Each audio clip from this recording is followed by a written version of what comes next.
Assalamualaikum warahmatullahi wabarakatuh. Bismillahirrahmanirrahim. Malam ini kita ketemu cerita yang sangat terkenal, Laila Majnun. Jadi Laila Majnun ini sebenarnya sebelum ditulis oleh Nizami, nama lengkapnya, nama aslinya adalah Ilyas sebenarnya. Laila Majnun bab paling awal itu cerita tentang ayahnya, namanya Umar. Jadi ayahnya ini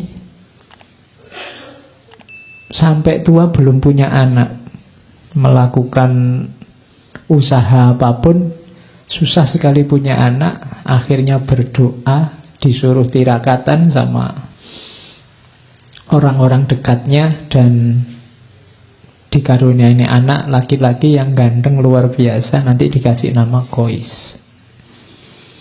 Yang Qais ini idola pokoknya di sukunya, sehingga nanti oleh ayahnya dia jadi harapannya suku, disekolahkan di tempat yang elit, pokoknya sekolah unggulan kalau hari ini. Nah, di sekolah unggulan inilah nanti ketemu Laila. Ya, karena sama-sama anaknya ketua suku, berarti kan terawat pasti.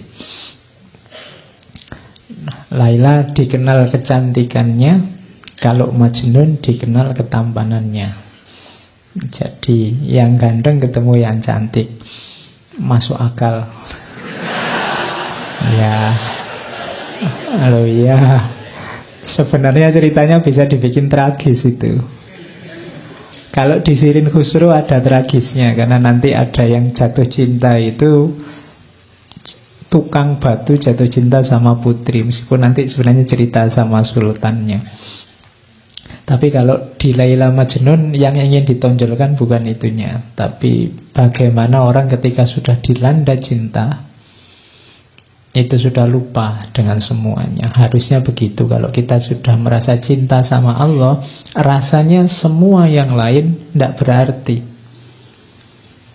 Kamu boleh mengklaim, Pak, saya sudah cinta sama Allah, kalau apapun yang lain di dunia sudah tidak ada artinya.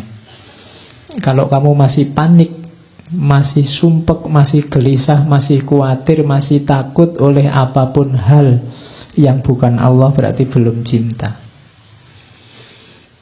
Cirinya itu nanti ditunjukkan oleh Nizami lewat Laila Majnun. Jadi karena satu sekolahan, begitu melihat Laila pertama kali, Majnun langsung jatuh cinta. Qais ini langsung apa, kalau bahasa romannya dia kayak orang kehilangan kesadaran. Laila juga begitu, sama-sama sukanya. Jadi kalau di kelas itu lirik-lirikan, pandang-pandangan gitu, sama-sama sukanya. Makanya di bagian awal itu dua-duanya digambarkan sama-sama mabuk.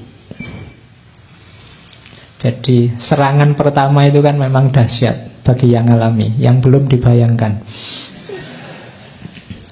Jadi itu syairnya yang bagian-bagian awal. Jadi berlalu masa saat orang-orang padaku memohon pertolongan, dan kini adakah penolong yang akan mengabarkan rahasia jiwa pada Laila. Itu maunya Qais. Kemarin-kemarin aku kan ketua suku, orang kaya, sering dimintai bantuan. Sekarang ada ndak yang bisa membantu aku? Wahai Laila, cinta telah membuatku lemah tak berdaya, seperti anak hilang, jauh dari keluarga dan tidak memiliki apa. Cinta laksana air yang menetes menimpa bebatuan. Waktu berlalu dan bebatuan itu akan hancur berkepingan, berserak bagai kaca, berpecahan. Begitulah cinta yang engkau bawa padaku, dan kini telah hancur binasa hatiku. hingga orang-orang memanggilku si gila, yang suka merintih dan menangis sedih. Mereka mengatakan, aku telah tersesat. Wahai, mana mungkin cinta akan menyesatkan. Jiwa mereka sebenarnya yang kering, laksana dedaunan diterpa panas mentari siang. Bagiku cinta adalah keindahan yang membuat mata tak bisa terpejam. Pemuda mana yang bisa selamat dari api cinta? Nah, itu Majnun. Majnun ini, Qais ini dikenal pinter membuat syair-syair indah. Ya, yang menyusun Nizomi sebenarnya, cuma atas nama Qais. Jadi nanti ceritanya Qais ini, apalagi waktu gila itu sering dikerumuni orang karena syairnya ditunggu-tunggu. Jadi dia kayak orang tidak terawat, tidak pakai baju, rambutnya gondrong, tapi orang berkumpul nunggu syairnya yang keluar. Nah itu, kalau di kita kan tidak, kalau ada orang gila ditunggu mau ngasih isyarat nomor berapa gitu. Kalau Qais itu ditunggu syairnya, karena syair-syairnya indah, makanya banyak yang apal. Saya bilang tadi, sebelum ditulis oleh Nizami, sebelumnya orang sudah kenal, dan syair-syairnya Qais ini banyak dilakukan. Jadi itu dahsyatnya. Saya tidak tahu memang aslinya pinter bikin syair atau karena cinta itu membuat orang puitis. Ya, kalau tidak percaya, yang jatuh cinta itu kan mendadak dia bisa bikin puisi. Ya, oke. Jadi wong kehujanan pinggir jalan gitu aja kamu berteduh, itu kan kalau yang jatuh cinta itu bisa lahir puisi. Tapi yang tidak sedang jatuh cinta kan paling kamu mainan HP apa gitu. Jadi mungkin dua-duanya, dia memang punya bakat bikin puisi dan sedang jatuh cinta, lebih dahsyat puisinya. Oke, Laila juga begitu. Laila juga di beberapa bagian Laila Majnun itu banyak juga mengeluarkan puisi-puisi. Meskipun nanti puisi-puisinya kebanyakan lewat surat yang dikirimkan pada Majnun. Itu salah satu contoh Laila juga mengalami kemabukan. Semua yang tampak dari manusia adalah kebencian, namun cinta telah memberikan kekuatan. Orang-orang mencemooh hubungan kita, sesungguhnya mereka tidak tahu betapa kerinduan yang tersimpan dalam dada. Jadi syair ini lahir ketika orang mulai rame. Jadi ini dua orang, anaknya orang terpandang, pacaran kemana-mana berdua, tidak bisa dipisah. Jadi gosip di mana-mana. Wong sedang belajar loh, sedang kuliah loh, kok yo pacaran kan itu. Itu terus jadi gosip, jadi omongannya orang. Nah, ayahnya Laila itu merasa bahwa ini pencemaran nama baik. Jadi ini meruntuhkan kehormatan suku. Maka untuk tidak timbul masalah terus, tidak jadi bahan omongan terus, Laila ini dipanggil pulang. Sudah, kamu tidak usah sekolah, di rumah saja. Jadi dua anak muda yang sedang senang-senangnya, sedang mabuk-mabuknya, sekarang dipisah. Dan dimulailah babak pertama kegilaannya Majnun. Jadi waktu dipisah itu mulailah dia nyari-nyari cara untuk ketemu, tapi tidak bisa. Mulai keluar banyak syair, tangisan-tangisan. Kemana-mana yang keluar dari mulutnya hanya Laila. Pokoknya Laila, Laila, Laila. Terus yang keluar dari mulutnya itu. Ini pelajaran sebenarnya dari Nizami. Kalau kalian memang sedang jatuh cinta sama Allah, akan keluar secara otomatis dari mulutmu nama Allah. Kamu sengaja atau tidak, pasti akan keluar. Kalau itu memang cintamu pada Tuhan sudah tumbuh dalam hatimu. Tidak bisa dipaksa. Mungkin sekali-sekali kamu, Pak saya ingin jadi orang kaya wali-wali sekti itu, dari mulutnya Allah terus. Mungkin 5 menit kamu bisa Allah, Allah, bariku ya lali. Kenapa? Fondasinya belum ada. Ya tekadmu ada, tapi fondasinya belum. Cinta. Kalau sudah cinta, tidak perlu dipaksa, otomatis. Nggak perlu kamu, pokoknya Pak setiap malam saya baca sekian ribu kali namanya Allah. Tidak harus kamu patok begitu, otomatis akan keluar ketika cinta itu ada dalam dirimu. Makanya latihanlah jatuh cinta. Jiwamu biar paham, oh kayak gini cinta itu. Itu yang dialami oleh Majnun. Kemana-mana yang dia sebut hanya nama Laila. Tuh. Jadi katanya Majnun, Laila telah dikekang oleh orang tuanya, dan orang tuanya mengancam dengan niat jahat kejam. Tiada lagi harap pertemuan. Ayahku dan ayahnya sesak dada dan sakit hati mereka.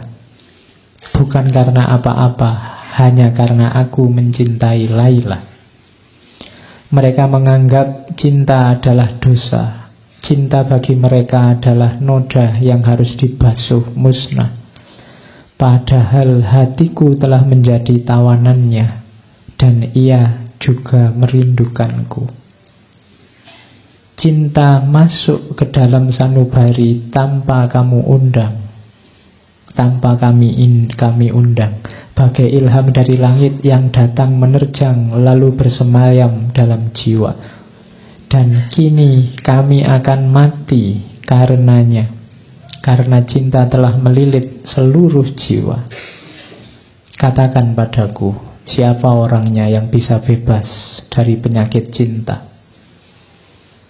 Nah ini Majnun. Jadi cinta itu kalau sudah menyerangmu, engkau tidak akan berdaya. Kamu tidak akan bisa menipu dirimu. Kalau kamu sudah jatuh cinta pada sesuatu, kamu pura-pura tidak cinta, itu tidak akan bisa.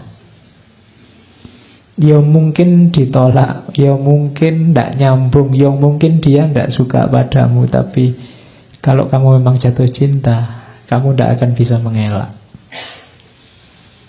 Jadi itu kalimat-kalimat yang Majnun. Cinta bukan sesuatu yang kita undang, tapi dia datang, masuk dan bersemayam dalam diri kita.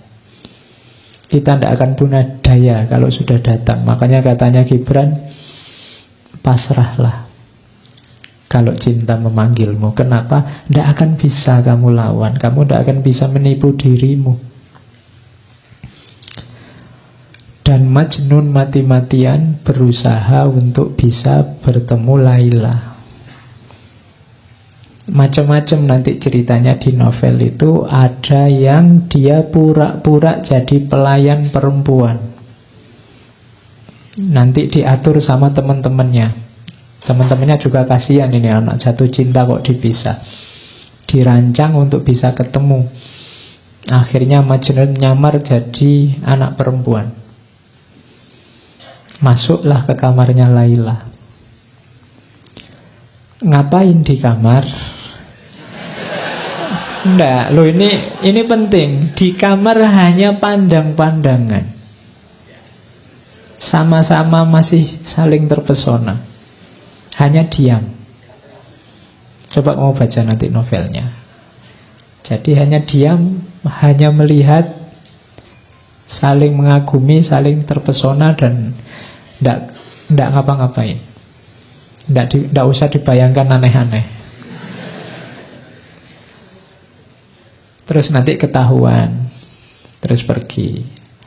Ada juga cerita nanti Majnun ini nyamar jadi pengemis. Suatu ketika dia ketemu ada pengemis perempuan. Kemudian pengemis ini ditemui, tolong semua alat mengemis kasih saya, semua yang aku miliki tak kasih padamu. Jadi dia mengemis untuk bisa ketemu Laila. Dari rumah ke rumah. Makanya ada syairnya itu kan. Duhai, betapa besar bahaya ku undang sekedar untuk bertemu denganmu. Ku korbankan segala yang ada padaku. Ku ubah diriku hingga engkau pun tak mengenaliku. Ku ayunkan langkah dengan tetes air mata.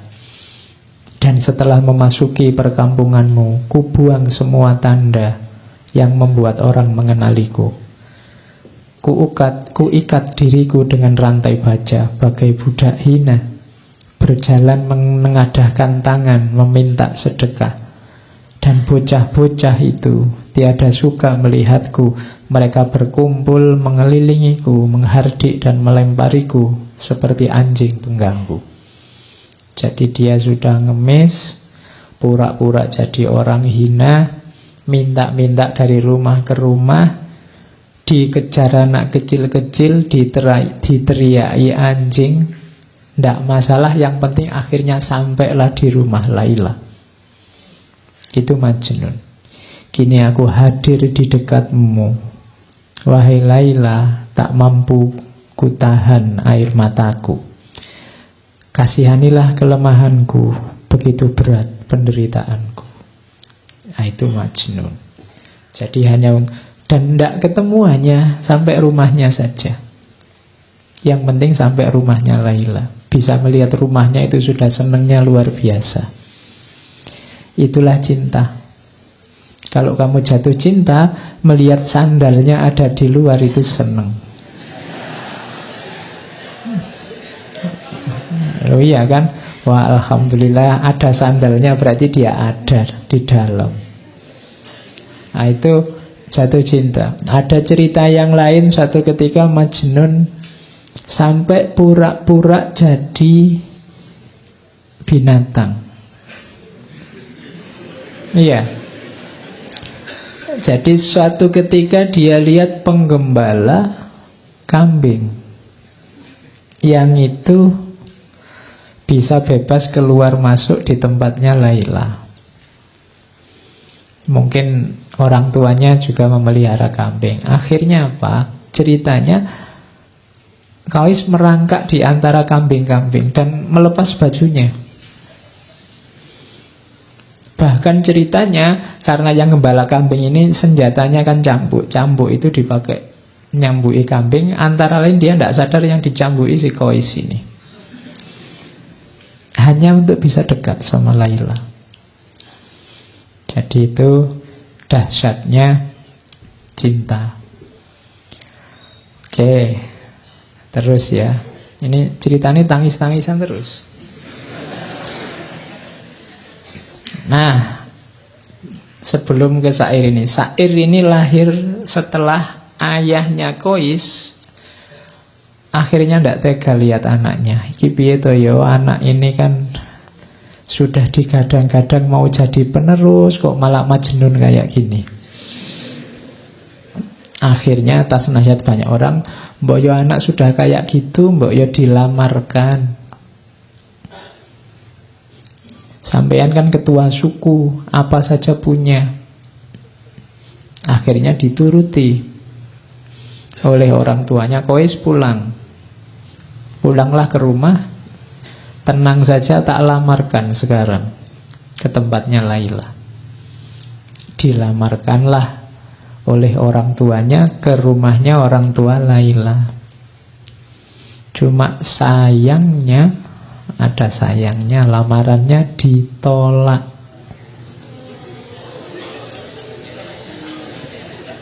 Iya. Jadi kenapa ditolak? Padahal ayahnya sudah bilang, minta apa saja saya penuhi, syaratnya apa saja bisa saya penuhi, termasuk seandainya nyawaku yang harus jadi taruhannya. Katanya orang tuanya Laila, siapa saja boleh menikahi anakku kecuali putra Anda.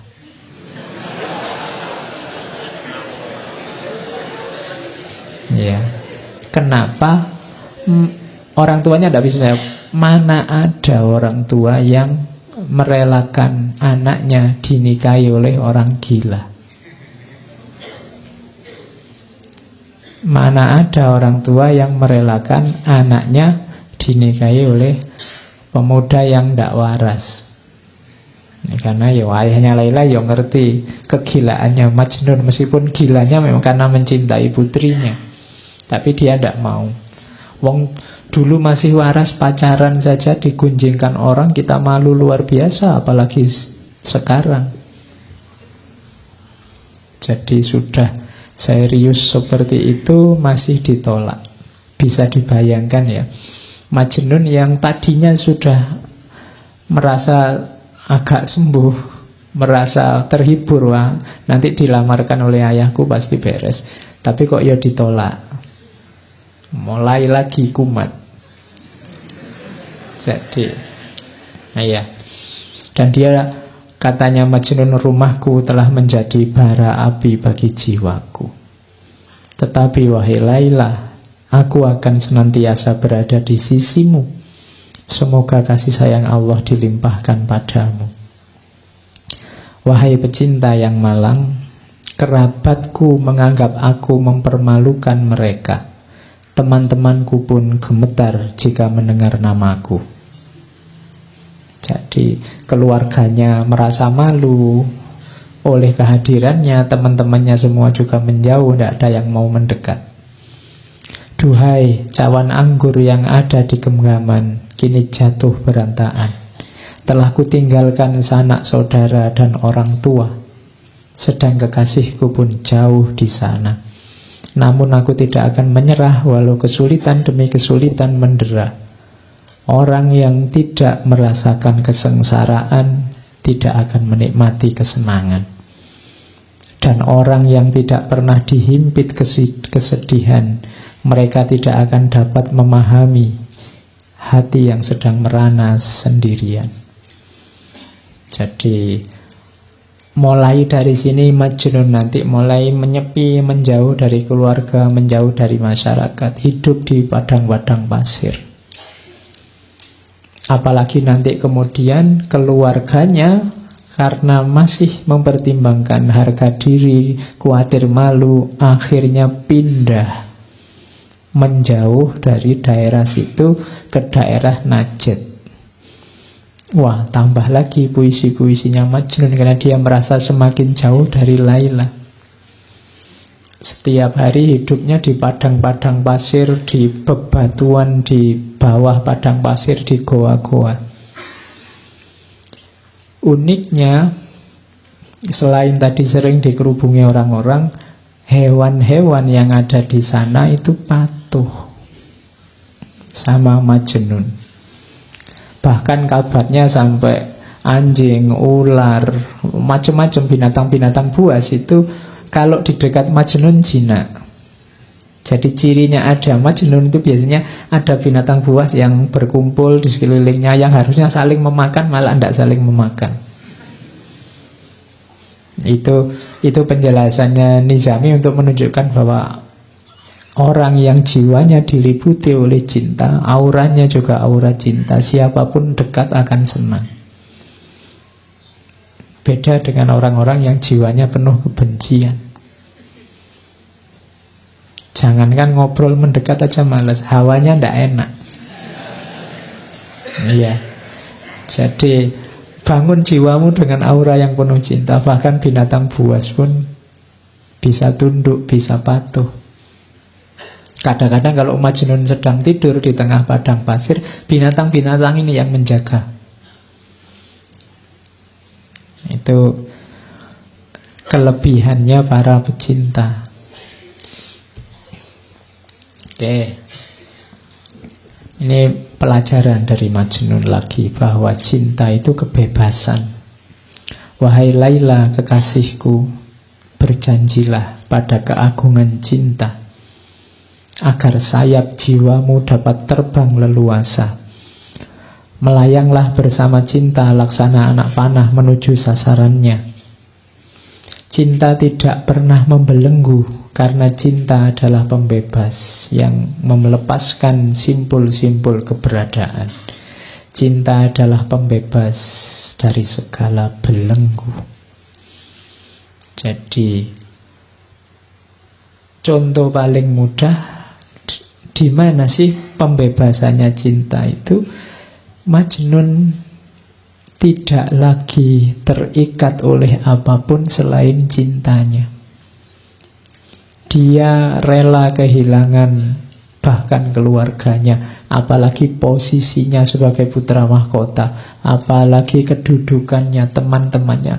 Dia enteng saja melepaskan semuanya. Itu menunjukkan bahwa cinta itu membebaskanmu dari apapun, bahkan contoh paling kecil lagi, bahkan membebaskanmu dari dirimu sendiri. Cinta membuat orang tidak egois. Kalau masih egois, masih belum cinta. Masih egois itu kan masih berpikir tentang dirinya sendiri terus. Perhitungan apa yang enak, apa yang menguntungkan bagiku. Tapi orang yang jatuh cinta tidak. Makanya katanya Majnun, cinta itu membebaskan manusia. Kalau kita semua menggunakan relasi cinta, mungkin hari ini nggak sepanas ini, nggak sesumpek ini. Kampanye itu mungkin juga nggak panas kalau saling mencintai. Mungkin yang satu bilang, ya kalau beliau mau jadi presiden, ya monggo saya persilahkan. Nanti yang satunya bilang, jangan gitu, saya nggak enak. Sampean juga nggak apa-apa, silahkan jadi presiden. Yo, bayangkan loh kalau yang kampanye kayak gitu kan enak, kita bisa ketawa-ketawa bareng. Oke, sekarang kan saling rebutan. Kalau cinta saling membebaskan. Oke. Terus, walau dalam cinta setiap cawan adalah kesedihan, namun jiwa pecinta akan selalu memberi kehidupan. Jangan takut sedih, jangan takut ganjalan, jangan takut penderitaan. Karena cinta akan selalu memberimu hidup. Oh, yang pernah jatuh cinta kemudian patah hati bisa memahami ini.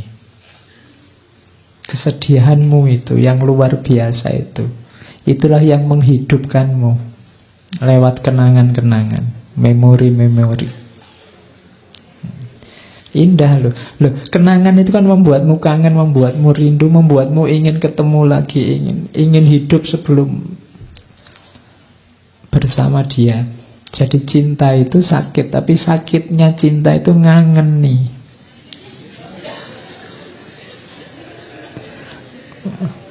Loh, iya kan? Makanya mantan yang paling heboh itu kan mantan di dunia cinta. Kalau mantan mahasiswa, mantan murid itu biasa-biasa aja.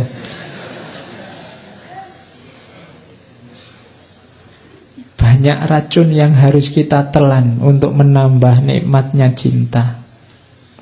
Atas nama cinta, racun yang pahit pun terasa manisnya. Jadi kalau ini ya, yang alami pasti tahu. Orang lain melihat itu, kamu itu ndak capek, kamu itu ndak males, toh kamu itu kok mau-maunya, toh itu kan bagi orang lain itu racun-racun. Apa enak, apa enaknya. Tapi bagi yang ngalami, itulah nikmatnya cinta. Jadi itu pelajaran dari Majnun. Terus, bertahanlah kekasihku, dunia diciptakan untuk kaum pecinta. Dunia ini ada karena cinta. Percayalah kalau tidak ada satupun orang yang punya jiwa cinta, tidak ada lagi relasi antar manusia yang namanya cinta, dunia ini bubar. Detik ini juga. Kalau tidak percaya, coba saja. Karena orang akan saling mengobjekkan, orang saling memanipulasi, orang saling. Dunia akan bubar. Masih ada cinta, masih banyak, maka dunia ini masih ada. Ya paling di medsos rame, tapi dalam kehidupan sehari-hari enggak. Cinta itu masih banyak. Kalau enggak, ya sudah kiamat dunia ini. Oke, jadi itu pelajaran bahwa cinta itu membebaskan.